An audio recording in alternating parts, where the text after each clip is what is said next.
Welcome back to the channel, guys. Coach Tom Hall, obviously master of biomechanics, but more importantly, we've picked out the 5 best exercises that some of these athletes I've reviewed for the last 9 weeks have been doing. So sit back, let's watch the 5 best and insert them into your training programs. Looks happy, looks happy. These ones look cool, right? All right. She's got a contralateral push to pull on a landmine. It's like my favorite thing. So she's got loads of T-spine extension. Well, no, T-spine extension, T-spine rotation happening here. Okay. So one of the things which you might not realize in running, right? So when we're running along, your torso. You'll generally see, when you'll look at the runners, like long distance runners, their torsos stay very still all the way through a run, okay? But their body, their lower body, will be obviously cycling around and this mad gait that's long and powerful and whatever. But their torso is very, very still. So you've got something called vertical oscillation, which goes up and down. So let's use my friend here. So if their legs are staying still, you might have vertical oscillation, which we end up going up and down whilst we run. And we might get horizontal oscillation, which we start rocking and rolling. Both of these are something called kinetic leakage, okay? So we lose energy as we're going along. So we need to get our torso and your pelvis into a decent position to be able to be tense enough, but also loose enough to allow as much hip flexion to create a big stride length and put as much power through. So we use all that energy there, but enable ourselves to brace in the upper body to not make ourselves wobble all the way down the track. Because you'll see those rocking and rollers probably aren't going to be moving as fast as the guys can stay pretty rigid. Look at Michael Johnson. Very like loose up top, but his torso is staying pretty much in one plane. It's either rotating on an axis to let him go further, but it's definitely not going up and down, and it's not going side to side. Okay, so this is what this is helping with. She's getting a strong torso. She's being able to rotate, so she's able to move her arms in conjunction with her legs, okay, to the opposite pull and push movement. Love it. Love it. All right, we got violently happening. All right, we love these. Yeah, cool. I do some front foot variations of those quite often.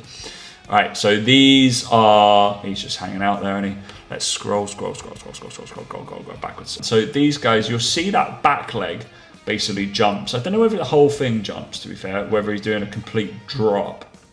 Yeah, he is. Cool. All right. So he's doing what would be a fall and catch, a drop to catch, almost like a split catch position in a split squat position. Okay. I do these mainly driving from the front foot.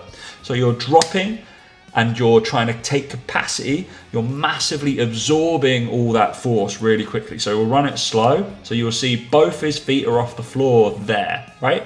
So he's essentially come up to be able to hit gravity, is going to drop down so he catches himself before he hits the floor. Well, he does actually hit the floor there, okay? But you're trying to do force absorption, and then basically you got a drip, stamp, push, down. Love that. Love these, and that's some serious load doing that, by the way. That's good. That's good stuff. Really impressed. Really impressed. Would do.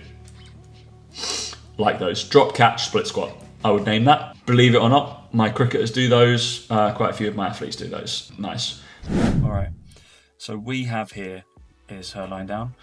We are going into something that I write into some of my athletes. I tend not to use the band that much, but we certainly will use these. These are bridge hamstring catches. And as we'll see, she's dropping in each time. Okay. Boom, boom, boom. So she's only really doing the eccentric portion of this lift, okay? So she's flinging herself. So it's going the same in reverse as it is going forwards. As a lot of these movements are so technically good. So she's jumping off this right leg, and then she's basically catching herself with her hamstring onto a band, which leads to more chaos. So there's probably little things that happen across her, basically semimembranosus, semitendinosus, her adductor, her hip are all playing ball as she stays an extension of that hip, and she's having to catch herself and take that across, and she replaces that other foot and throws it up again. It's very much about overloading the eccentric capacity of hamstrings, because she will be going where most hamstring tears happen, is when you stretch out and grip down in deceleration, okay? But as she's accelerating is when she's putting the most force and terminal top speed, which she's got a lot of during her 400-meter hurdles, and she's catching and jumping every single hurdle. She's able to access and explore how much hamstring can take that much force, which is what these guys are drilled to do. Cool, but like those. And then on the other end of the spectrum, this is athleticism. This is just strength, okay? This is like a Zercher deadlift, I think. Yeah, that's strong, isn't it? That is strong. Let's see that in reverse.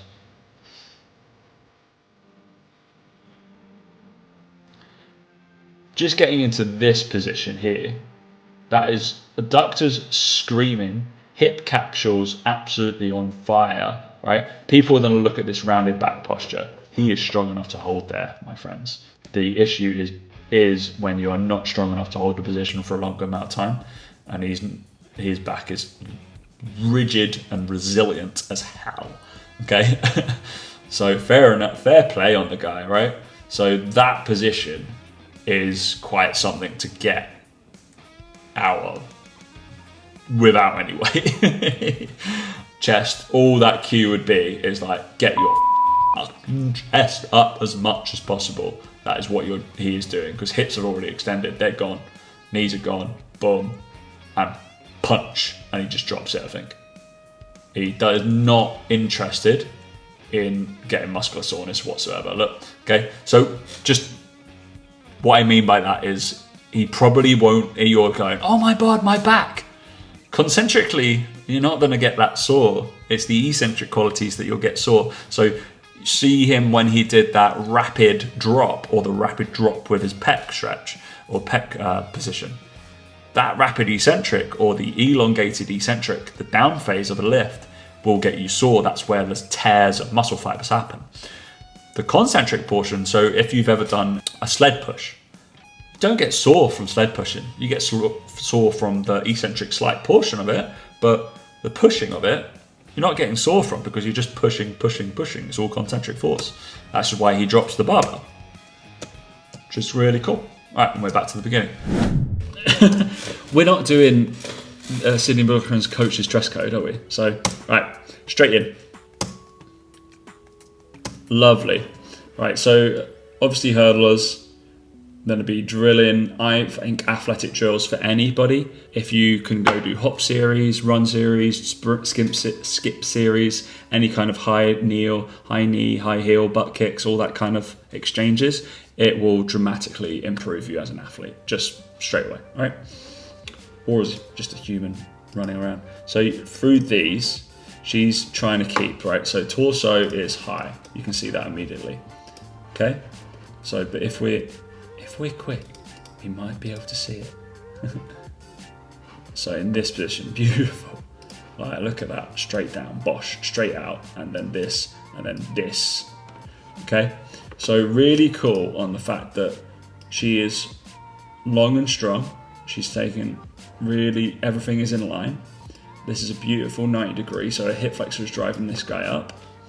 This projects pretty much straight down, so you have that almost vertical tibia, but that kind of projection. But I want you to really notice the position of this, her ankle. She is going up. She is imagining that her toes and her feet are going into her shin with every single repetition, right? So put that through. She's picking up every single time. These are a kind of crossover between high knees. I don't think they're butt kicks. But normally on butt kicks, people do that stupid thing where their knee stays down. But on a butt kick, your knee should come up and you should try and hit your butt from that high knee position, not from just keeping your knee low, right? There's a big difference. I will show that in the future. But yeah, these are really nice. Just a normal high knee kind of sprint gait drill, right? Because that is almost the position. If she was to open that out, she would be rapid. I'm sorry. And she's obviously trying to move slowly. She's only trying to move like half a meter at a time and get that quick turnover, right? Nice. Like, love, in fact. Love it as a drill. Boom, boom, boom, boom, boom, boom, boom, boom, boom, boom, boom. And